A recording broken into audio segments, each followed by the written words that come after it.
It's Bill, and here's my thoughts on a 2-1 overtime victory for the Leafs over the Calgary Flames.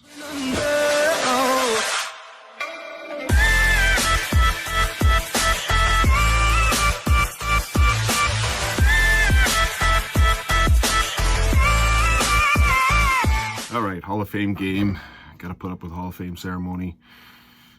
I can get into my specifics about the NHL Hall of Fame or the Hockey Hall of Fame and how you explained to me how Kevin Lowe is in the Hall of Fame. I get it, he's won a lot of cups, but Kevin Lowe is an all-star. Doug Wilson, maybe with the points. To me, the Hockey Hall of Fame is just watered down. Anyone can get in. Doesn't make it a Hall of Fame. Like, not anyone can get in, but certainly the standard isn't what you would hope for a Hall of Fame. You know, I kind of like baseball for that reason. You know, if I go through it, Ken Holland on the builder side, yeah, you can argue that one. You get a builders category, that's fine. And Jerome McGinley for sure. And then Marian Hossa, that would be outskirts for me, certainly. A great player, but was he? Surprised the Leafs fans actually cheered him. No one recalls who took out Brian Berard's eye. That would be Marian Hossa. Granted, it was a swing through and it wasn't on purpose, but you'd think some of us would have remembered the bad luck of, remember how great Brian Berard was, and Hossa took out his eye. But Jerome McGinley, yeah, that's the one. Kim St. Pierre, certainly if you have an international hockey, women hockey, should probably be in, but I mean, Kevin Lowe? Doug Wilson? I remember watching them play and not thinking they were even the best defensemen on their bloody teams. Not even the best player, even close to being the best players on their teams. Anyways, I guess it's how many cups you win. Next thing you know, Pat Maroon or whoever the hell, been 3 straight cups, maybe he'll get in the freaking Hall of Fame too. Beside his brother, Pat Falloon, I don't know. Anyways, let's get to the game. Again, I was expecting the Leafs to jump all over the Flames. To be honest, they had played the night before. You expect the energy level to be there. I thought the Leafs came out pretty good. Certainly dominated the beginning of the play, and then kind of went to hell in a handbasket. Again, I don't know the Leafs mentality, pinching on every single occasion. I don't get it. I will share with you the number 1 star already is Jack Campbell again, because he basically stopped everything except for a breakaway, and maybe he should have had that. Yeah, okay, that's analysis for another channel. I'll let them have that one. Yeah, I just thought, if you take a look at Campbell, how's Campbell not in a Vezina Trophy talk? Yeah, you got Sorokin, you got Markstrom. How's Campbell not there? I mean, this guy's dominating, and I guarantee he's had more chances than Sorokin. But no, I haven't seen a lot of Islanders games, but I'm just going to go on a limb with the coach and GM and the defense that they have, and then I put that up against coach defense that the Leafs have. I'm going to guess that Campbell gets a little bit more high-quality chances against. Anyways, the game goes on. Not much to see. It was a good game. It wasn't, you know, there was a couple where Vladar got a little bit lucky, if you ask me, but he played well. And you get to the third period. I'm thinking third period. Okay, now the Flames played the game before. Like, the Leafs should come out and dominate this third period. Like, going into the third period against a team that played the night before, you got to like your chances every single time. And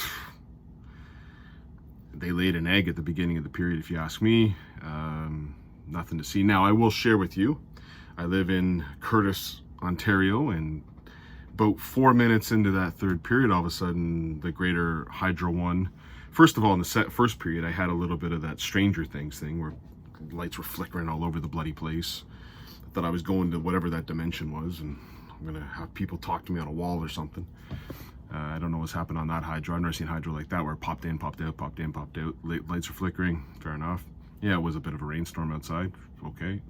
So I missed about a couple minutes of the first period, but then I missed a large section of the third period because the lights went out. And so I got my phone, started watching it over that. And then, of course, TSN told me, well, you can't watch it unless you have Wi-Fi. So I had to figure out that bloody setting. Jesus Christ. Finally found out that setting, and of course the power was out for the entire night, but I was able to watch the rest of the game on the phone. And I watched Morgan Rielly finally get burned. First goal for Calgary. You gotta, all night Riley was jumping into the rush, even though at least didn't have the puck, he was jumping into the rush. I couldn't quite understand it. Now I'm going to get this guy's name wrong. I thought he played well. But it was a 2-on-1. It was a turnover in the zone. Of course, Riley blew the zone. And Riley wasn't even in the place. I don't know why Riley was down so goddamn deep. But I'm going to try to get his name here. I apologize already. Oliver, they called him Hylington or Zylington. It starts with a K, but it had a weird name to it. Anyways, he makes a nice move on a breakaway. And it's 1-0, and you're going, Jesus. But at the end of the day, like, Riley all game was I get on Muzzin and I get on Hall. Riley was just bad in this game. Jumping in on everything. I don't understand the mentality. Like, if I'm Brody, I'm like, bud, you weren't even in that 3-on-2 down low. What the hell are you not back for? He jumps a rush and gets caught. He got caught a couple times on pinches that were just terrible and got bailed by Campbell. Didn't get bailed this time. It's 1-0. You're thinking, oh, Jesus. Now, all game, I thought Tavares, Marner, the big four, they were all right. They certainly weren't dominating it at any stretch.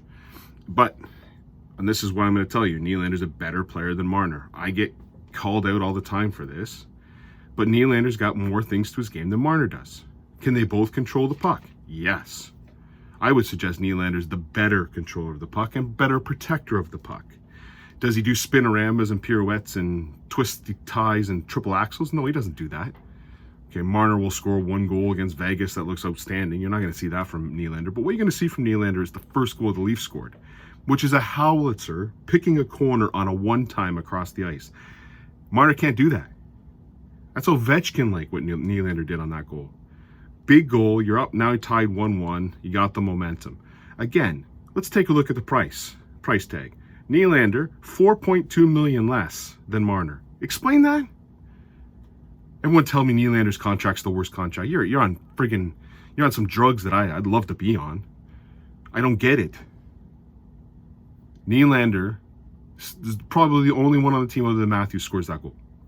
One-timer, blitzes, and of course you had a guy in front of the net. Well, stop the press. That might work when a goalie's being hot. One-timer, beautiful pass from Kerfoot, and Nylander just rips it. And it's 1-1. Okay, we're good. We go into the overtime. I don't know, Marner was on for 3.5 minutes. I don't know what he was on for.